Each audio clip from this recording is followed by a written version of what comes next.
Shroud with another Shrouded Sunday coming at you with the Fossils this channel. So when we last left off, we had finally gotten to the point where the Emperor had created his Primarchs, and the Chaos Gods decided to scatter them all over in retribution for the Emperor not giving them up to the Chaos Gods. So they're scattered hither and thither across the galaxy, and for better or worse erased by foster parents. We're going to come back to these Jamokes in a little bit. Again, I really want to try and stick to the core setting history before we start going off into tangents. The Emperor still has all of his juices and plans, and whatever he decides to make his armies with anyway. So he decides to start crafting all of his Marines that shall know some fear. They'll start knowing no fear later. Will come, you know, that's part of Horus Heresy rules. A little bit of a little inside humor there. He crafts 2,000 Marines each as an Alpha Legion, which that's where the Alpha Legions actually come from. So for the Dark Angels, he makes 2,000 Marines. They're supposed to be good at everything. Test them. This is the latter stages of the Unification Wars. And if it turns out to be successful, he full-scale Legion builds on top of that. Keep in mind, the Thunder Warriors are reaching their expiration date, and they're about to start going bad pretty soon. Around the same time, Mars has been raiding Earth for some secret tech for a while, until the Emperor shows up on the planet, proves himself to be the Messiah by healing a robot, and makes a treaty with Mars. Stipulations of which are Mars can keep their Forge Worlds. All Forge Worlds that they reclaim in the Great Crusade are under the sovereignty of Mars.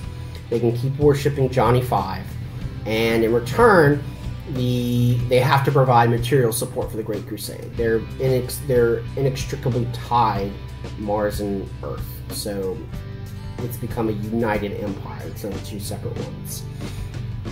Eventually, the whole Emperor has wrapped up enough of the Unification Wars. Not completely, because going into the Heresy books, you start to see, even though like the Primarchs are around and they're great crusading, Earth still is very much not unified until really Istvan III. That's by that point, the governments are mostly on the same page. The government's mostly on the same page, but until then, it's actually still pretty lawless. You know, they're still sending out custodians to kill like bandit groups, and you know, use legions that are newly created to round up whatever rebel governments are still existing, and so on and so forth. The Emperor starts to go out and look for his progeny as part of the Great Crusade. He finds Horus first on Chthoniya, and spends the most amount of time with him out of any of the Primarchs. So Horus ends up meeting a lot of Primarchs early on. Everybody loves him like Raymond, so he's really popular. And he's critical in several early battles, which involve pacifying the solar system. You have to remember that in the Age of Strife, everything's broken off. So even like inside the solar system, the moon has its own empire. The Jovian system lords. All these planets have their own little fiefs, and don't really want the Emperor to show up. They're ruling their own stuff, and then that's how they like it. So Horus and the Luna Wolves, and to a lesser extent Fulgrim and the Emperor's children, are pretty critical in retaking the solar system, so that the Great Crusade can span out from there.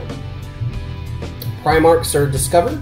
No official order has ever been published to my knowledge. They meet each other, they explain pleasantries and what have you. Stuff we'll come back to as we get through the history of 40k. We're going to take a quick aside, though, to talk about the Lost Primarchs, number 2 and number 11. GW always wanted these to be placeholders so that players could create their own chapters of legions and so on and so forth. They never meant for them to be really expounded on in the lore, so there's almost next to nothing. They're also meant to represent the lost Roman Legion 9 Hispania, which is a historical Roman legion that disappeared sometime between 120 and 212 AD. And it's just a little historical inside joke. I guess joke's not a good word for it, but whatever. There's next to no lore about them. Something happened to him that required the ultimate sanction.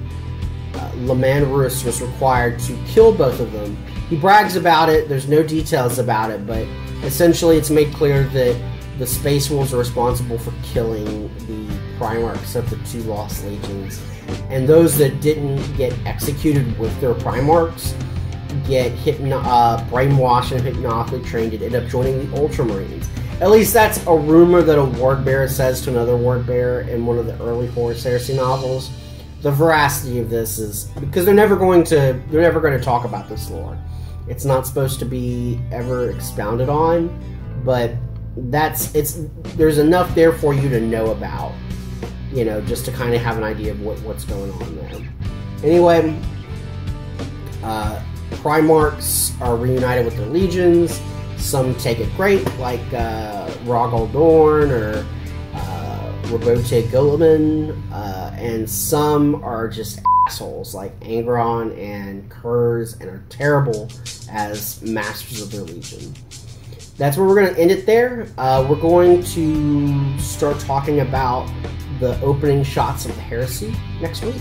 So, as always, like and comment, share the video.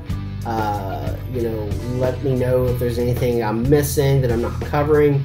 Also, really keep in mind, I'm not trying to skip like crazy stuff here. I just want to get a core setting out that everybody can reference, and then we can start talking about random stuff or do Q&As and things like that. So as always, happy wargaming and stay frosty.